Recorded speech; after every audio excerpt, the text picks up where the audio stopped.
Nawala ako sa isang madilim na gubat noong kabataan ko. Ilang araw ako nagpaikot-ikot bago magpahinga sa ilalim ng puno ng balete. Habang nakasandal ako sa mga ugat, kinausap ako ng isang multo. Nawala rin ako, sabi ng multo. Nakatulog ako sa gubat na ito at hindi na nagising. Matagal ko nang hindi nalalasahan ang tamis ng tubig. Ipakikita ko sa iyo ang daan palabas ng dilim. Pero ang kapalit, kailangan mong bumalik sa gubat taon-taon. At ako naman ang hahalili sa iyo sa liwanag.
Usap-usapan ng mga multo at aswang pero hindi ako natatakot.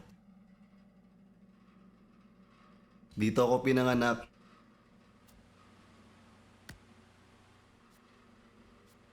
Bata pa ako nang mapadpad ang tatay ko sa Maynila galing Batangas. Wala silang matirahan kaya natulog sila sa mga libingan. Utang ko ang buhay ko sa sementeryo.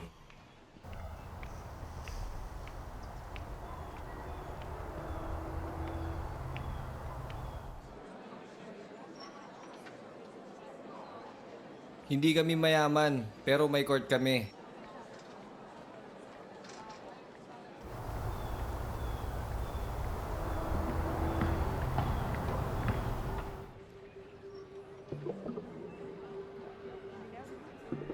Ito ang puso ng tenement.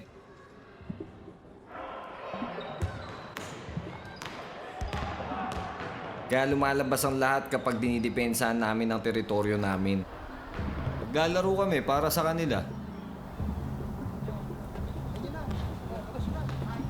Kapag may mga umahamong tagalabas, ang pustahan ay 5 piso, ice tubig o family size na coke. Karangalan na nakataya rito.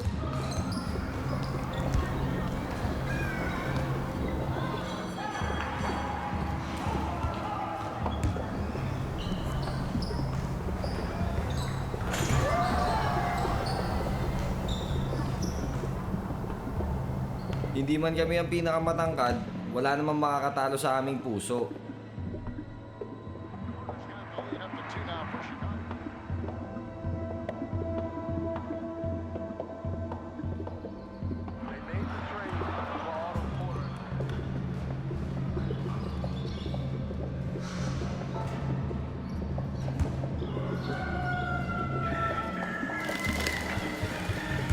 Baliwala sa amin kung umulan o malikabok ang court.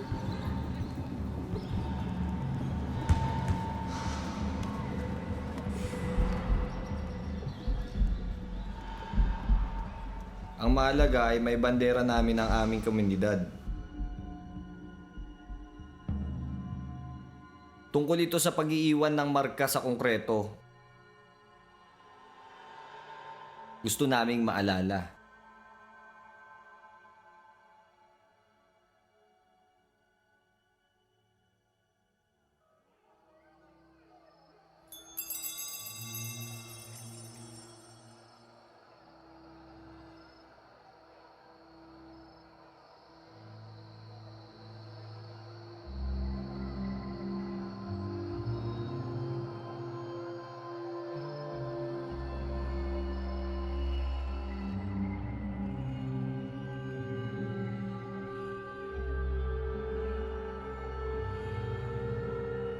dinala ng mga Espanyol ang mga santo at araw ng kapistahan.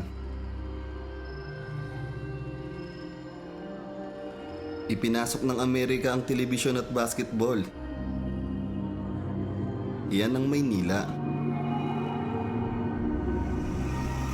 Ang simbahan at karaoke, ang sementeryo at basketballan, langit at lupa, halo-halo iba't ibang bagay.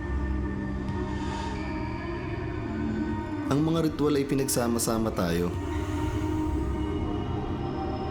Ito ay tungkol sa pagdiriwang kung sino kami.